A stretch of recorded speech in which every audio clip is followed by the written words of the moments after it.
Oi, vocês que acompanham o canal, vou deixar esse vídeo pronto, porque devo estar seguindo para Alto Sertão de Pernambuco. Chegar até Nazaré do Pico, e lá nós vamos ter as comemorações para que façamos a homenagem que merecem os nazarenos que lutaram contra o cangaço lampiônico aqui. Eu sempre estou informando que a minha linha de estudo, eu sigo Sigmund Freud, né, o pai da psicanálise, Jung, e a linha da psicologia da psicanálise e do direito. Bom, mas estudar o cangaço, estudar a história, qualquer história, requer que você procure vários caminhos, porque na história do cangaço lampiônico é o seguinte: primeiro, o Virgulino foi um dos cangaceiros que mais se sobressaíram entre os outros cangaceiros, porque os cangaceiros anteriores ao Virgulino, como o Cabeleira, o Jesuíno Brilhante, o Seu Pereira, todos eles entraram, mas não ficaram tão conhecidos tanto quanto o Virgulino Ferreira da Silva, vulgo Lampião, nascido entre Vila Bela, hoje Serra Talhada, e o município de Floresta, que ali é dividido pelo rio Pajeú, certo?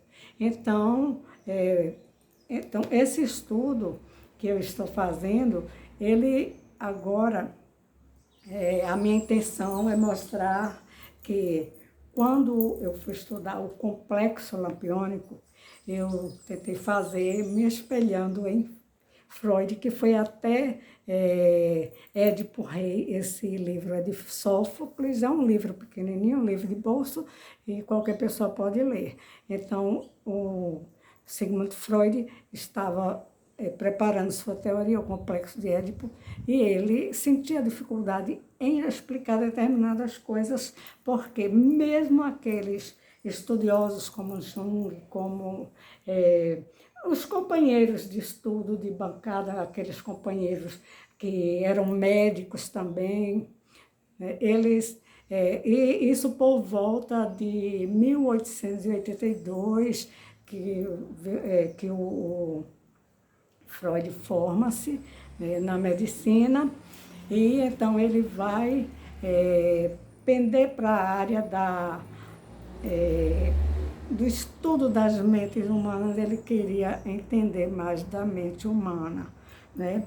E então, eu faço uma correlação entre o meu trabalho, né? Porque para não ser plágio, não ser o complexo lampiônico, não ficar igual o complexo de Édipo, de Freud, aí então eu fui aprofundar, eu fui ler, estudar, e então eu assisti a um vídeo do Rabino Yaakov. Claro que o estudo do Rabino é um estudo diferenciado, né?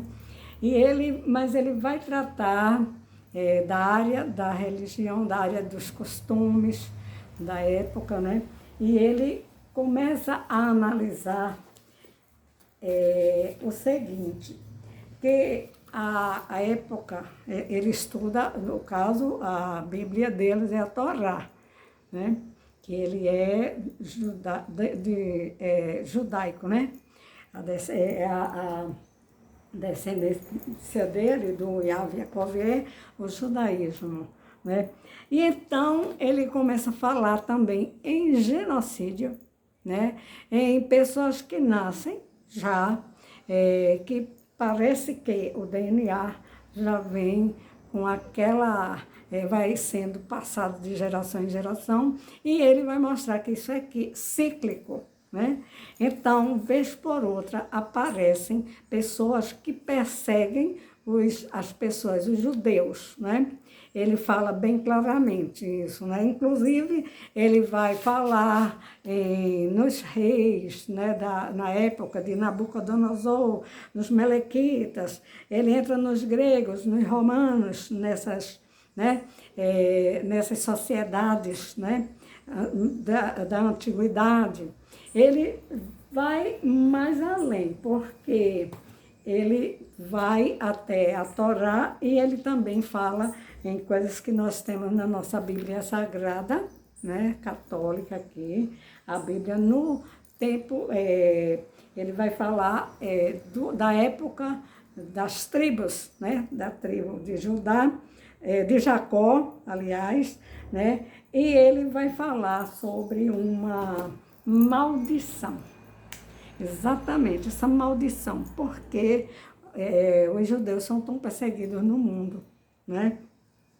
E então ele vai fazendo o estudo e ele vai nos dizer o seguinte, que na época, está em Gênesis capítulo 34, né? Na época das tribos lá, certo? Aí ele disse que havia uma princesa chamada Diná. E essa princesa, ela foi violentada por um príncipe, né? E isso causou um grande transtorno na família, porque ela foi violentada, mas aí entraram em acordo e ela casa-se, né, com aquele príncipe. Mas ela nunca deixou de ter o rancor, de ter... era a esposa, mas ela nunca deixou, ela nunca perdoou esse estupro, né? E então ele vai desenvolvendo aí e ele vai falar que mais para frente, né?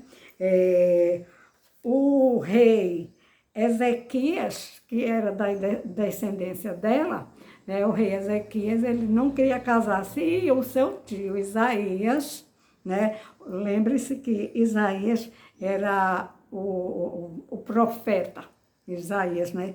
Vai falar com ele e dizer, olha, você tem que casar-se, porque você precisa casar e formar, constituir a sua família, né? Aí o Ezequias diz o seguinte, que não quer casar porque existe uma maldição, que vem de muito tempo atrás, e que se ele casar, essa maldição vai prosseguir, né? Talvez seja um pouco complexo, mas você escuta o vídeo, eu vou fazer outros para falar exatamente sobre isso. Então, Ezequias faz o seguinte, como ele não quer casar porque ele sabe dessa maldição, aí ele fala para o tio, então eu vou casar-me com a sua filha. Olha aí a situação, né? Aí o Isaías, né, o profeta disse, tudo bem, você vai casar-se com a minha filha. Tudo bem. É para que isso aconteça, porque está nas Escrituras, né? Nas Escrituras Sagradas, né? Então, o Ezequias casa-se e ele vai ser pai do rei Manassés. Ele fala até Manassés, né? Manassés, né? O Jacob, ele chama Manassés, né? Manassés. Então, esse Manassés, ele vai, desde pequeno, vai ser uma criança agressiva, uma criança com maus costumes, uma criança que olha para o próprio avô, que é Isaías, o profeta Isaías, e diz, como seria bom eu arrancar a sua cabeça, não é? Aí, então, vai continuar essa história, né? E acontece que a Diná, por ter sido estuprada, ela fica com muita raiva e ela vai ensinar para o filho que ele é que deve vingar o estupro, né, que ela teve, né, que ela sofreu, aliás, né. Aí, então, dessa descendência, ela é amaldiçoada, não é? Por que eu estou falando isso, gente? Porque eu quero chegar à história do cangaço, né? Dá um salto assim, né? Vou fazer vários vídeos sobre isso, né? Então, por, digamos, por capricho ou presunção ou destino ou que seja essa maldição, hoje estamos sofrendo, né, um genocídio, né, um genocídio atualmente em Israel, ali na faixa de Gaza, né? E isso é cíclico, né? Ah, por que você está falando nisso? Porque é bem atual. No momento, estamos em guerra lá em Israel. A faixa de Gaza está tomada pelos Hamas, né? O que é que ocorre aqui no Brasil? Eu estou fazendo esse paralelo, né? Porque aqui no Brasil também houve um genocídio, né? A época de Virgulino. Uma pessoa que, pelo que eu venho analisando, ele veio com esse DNA, né? E exatamente, ele nasce em Vila Bela, né? Atual Serra Talhada, e vai para Nazaré. Eu digo sempre Nazaré, Terra Santa, né? E lá o Virgulino, desde pequeno, que ele começa a praticar as suas atrocidades, né? O Virgulino, desde pequeno, que é uma criança astuciosa, tal o Manassés, o rei Manassés, né? Que destruiu o reino, né? O Virgulino, o Lampião, o rei do cangaço, ele começa a trazer transtornos e problemas justamente para Nazaré do Pico, Alto Sertão de Pernambuco, né? E ele começa era um pervertido mesmo, né? Uma pessoa ruim, que já nasceu e foi crescendo e desenvolvendo suas atrocidades, seus atos criminosos, né? E onde é que eu vou chegar também? A mãe do Virgulino, do Lampião, ela trabalhava na casa dos Nogueira. E ela teve um caso com o Venancinho, que era filho do Nogueira, né? E ela, entre 15 anos e 16, ela teve esse caso e fica grávida, né? Mas aí a família não quer que a Sulema, a mãe do Virgulino, chamava-se Sulema, não quer que eles se casem, né? Aí, no caso, arranjam um marido para a Sulema, né, que é o João Ferreira, ou é João ou José Ferreira, né?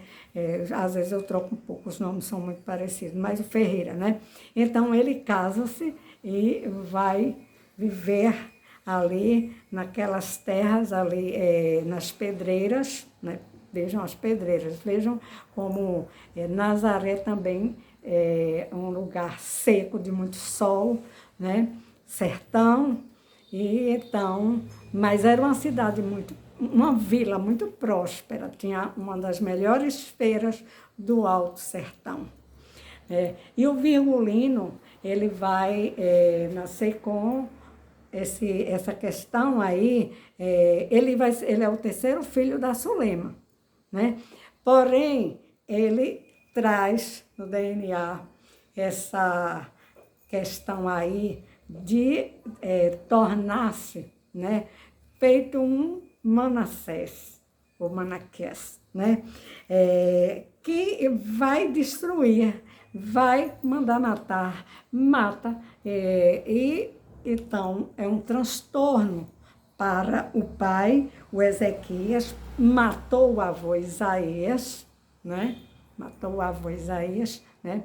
E então, vejamos, o Virgulino, ele torna-se a pessoa mais criminosa que pratica genocídios. Era assim, ele matava quase todos os dias, ele matava as pessoas, ele matava os animais, ele judiava com as famílias, né? E também era uma pessoa que aparentemente calma, mas ele torna-se nômade. ele não consegue ficar parado, ele não consegue ter uma casa. Ele teve casa na época que ele morou com a avó, mas depois ele vai tornar-se aquela pessoa que é esquisita, né? E vai começar a praticar pequenos roubos, delitos, e depois ele começa a incendiar casas, pessoas, né? Uma pessoa realmente maléfica para a sociedade, principalmente em Nazaré. Em Nazaré. Então, eu estava estudando, essa história se repete. Hoje eu já falei também em um livro que eu li e que tem esse enigma, porque o maior enigma da história do Virgulino do Lampião é saber quem matou o Virgulino Lampião, né? Ninguém tem certeza, sabe-se que ele morreu ali em Angico. Muita gente acredita que ele nem foi morto em Angico, né? Mas pairam essas dúvidas que me levam a examinar, a olhar. Então, eu estava lendo e eu fiz um trabalho sobre essa obra da Chiava-Lovara, que é a história que vem também desde antes, 2 séculos antes do nascimento de Jesus Cristo, né? Vejam, 2 séculos antes, né? E essa história está no livro de Osman Lins e é um enigma, né? Até hoje também é um enigma. Ele escreveu a história, vou mostrar aqui a vocês. Esse daqui, ó, esse enigma. Isso daqui chama-se um palíndromo. É o quadrado dentro de uma espiral, certo? Eu fiz esse estudo e apresentei esse trabalho na Universidade de Brasília, aí, ó. E a cidade é um sol, aqui tem, a cidade, e o seu nome é claro, um sol, um dia, né? Então, dentro deste palíndromo, tem o nome de uma cidade, né? Só que eu não vou revelar tudo, certo? E então, esse trabalho meu foi colocado neste livro daqui, que foi uma homenagem que a universidade fez ao nosso escritor pernambucano Osman Lins. Esse livro, o trabalho que tem lá na Universidade UNB de Brasília, uma organização de Elizabeth Azim, tá aqui, ó, Elizabeth Azim, né? E eu apresentei o meu trabalho. Quando eu apresentei o meu trabalho, aí que foi isso daqui. Então, o enigma continua, né? Por quê? Porque, segundo Osman Lins, neste trabalho dele, né, ele faz, é um livro fabuloso, vai contar a história de uma pessoa que viveu na cidade de Pompeia. Aí eu falo a cidade de Pompeia, né, que foi inclusive um vulcão, cobriu toda essa cidade de Pompeia, né? E então, lá em Pompeia existia um ricaço, uma pessoa que era um grande comerciante, chamava-se Pablo Ubônios, né? E Pablo Ubônios, por ser rico, um grande comerciante, né, rico, ele tinha os escravos. E ele queria descobrir esse enigma que está aqui no livro, né, que tem aqui, né? Sim, eu esqueci de falar o que é um palíndromo. Palíndromo, gente, é uma frase, é uma palavra que você lê de trás para frente, da frente para trás, e é a mesma coisa, chama-se palíndromo, certo? Então, o Pablo Ubônios queria descobrir esse enigma que vinha de 2000 anos antes, aliás, de 2000 anos atrás, 200 anos antes, quer dizer, então são 2000 anos e 200, quase 300 anos atrás, né? Antes do nascimento de Jesus Cristo. E o escravo dele, chamado o escravo do Pablo Ubônios, queria ficar liberto, e o Pablo Ubônios disse para ele: olha, se você descobrir esse enigma, eu lhe dou uma carta de alforria e lhe dou dinheiro para você viver e não ser mais escravo. Ele vai e descobre o enigma. né? Mas ele era muito dado a falar, a contar as coisas, né? E ele vai para uma taberna é um bar, digamos, onde serve-se bebidas, né? Tabernas, né? Aqui no Brasil tem poucas tabernas, tem lá para o lado do sul, Rio de Janeiro, eu não sei se aqui em Recife tem. Eu não conheço, mas pode ter, né? Então, o Loureios, que era o escravo, vai para essa taberna. Quando chega lá nessa taberna, ele está muito empolgado, porque ele descobriu, né, o enigma, né? Aí ele olha para uma jovem, e essa jovem muito bonita, aí ele diz que quer casar com ela, mas ela diz que não quer casar com ele. Por quê? Porque já é noiva. Aí ele diz, não, eu vou receber uma grande fortuna e eu vou deixar de ser escravo, né? Então eu vou poder casar-me com você. Mas aí ela não quer. Aí o escravo, né, bebe, né, demais, né? E depois que ele bebe, ele revela o enigma. Aí o enigma espalha-se, né? E o amo, ou seja, o dono daquele escravo, né?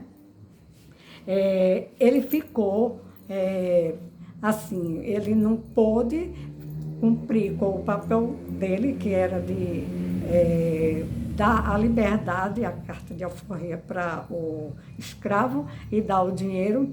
E ele, aí ele vai e dorme, né? O comerciante, o grande comerciante, ele dorme. Depois que ele dorme, ele vai, quando ele acorda, ele está com uma grande cicatriz embaixo do peito, né? E ele não sabe como é que foi que ocorreu aquela cicatriz. Então ele fica também querendo descobrir como é que ele foi dormir. Ele não brigou com ninguém e ele tem aquela cicatriz no peito, né? Aí ele enlouquece, né? Depois que ele enlouquece, né? Existe aí essa questão dele querer, né? Ficou tão desnorteado, querendo descobrir o porquê daquela cicatriz, e ele não vai descobrir, ele enlouquece, e então a história vai por este caminho, né? Então, voltemos para o Virgulino. Todo mundo diz que o Virgulino tinha uma cicatriz embaixo do peito. Quando ele foi morto, né? Os que dizem que ele foi morto, que afirmam, né? Ele tinha uma cicatriz abaixo do peito, né? E o mistério da história do cangaço é exatamente essa cicatriz, né? Como foi? Quem matou? Porque o Virgulino sumiu, né? Dizem que encontraram o Virgulino morto e que ele tinha cicatriz, mas quando cortaram a cabeça dos cangaceiros, aí houve uma mistura de cabeças, né? E dos corpos, né? E então, o grande enigma é que todo mundo fala, todo mundo não, aí eu vou generalizar. Muitos acreditam que o Virgulino foi embora para outro estado, constituiu uma família, né? E que viveu quase 100 anos, né? Quando, na verdade, se ele foi morto em 1938, ele estava com 42 anos de idade. Então, resumindo, né? Eu estou colocando isso, focalizando essa parte, porque eu não quero, digamos, que o complexo lampiônico dessa pessoa que tinha problemas comportamentais de personalidade, que na área das ciências a gente diz que é um psicopata, afirmamos que ele era um psicopata. Ele tinha lá os seus costumes de viver perambulando, ele não tinha paradeiro, né? Ele preferia viver assim, entre a caatinga até cavernas, né? Ele como grotas, onde se aponta o local de morte dele, né? E então, ele ficou com esse transtorno, que não era louco, né? Ele tinha esse problema de personalidade psicopática, né? E ao estudar essa história e fazer toda essa correlação, né? Entra uma figura super importante na história, né? Que é quem? O sírio-libanês Benjamin Abraham Botha, que era lá daquela região, né? Lá perto, eles dizem inclusive que tinha nascido na cidade de Cristo, Benjamin Abraham Botha, né? E o Benjamin vem aqui para o Brasil, parece que pelo que eu entendo, né? Ele ficou, foi ele que filmou o Virgulino, deixou as fotos do Virgulino, do Lampião Rei do Cangaço, e como ele tinha um documento, seria uma promissória, uma nota promissória, uma coisa assinada pelo Virgulino, que ele era o dono da história de Virgulino. Então, o Benjamin Abraham Botha, ele vai ser morto em Pau-Ferro, hoje Itaíba, né, com 42 facadas, no meu entendimento, para ter essa capacidade de matar um homem com 42 facadas assim.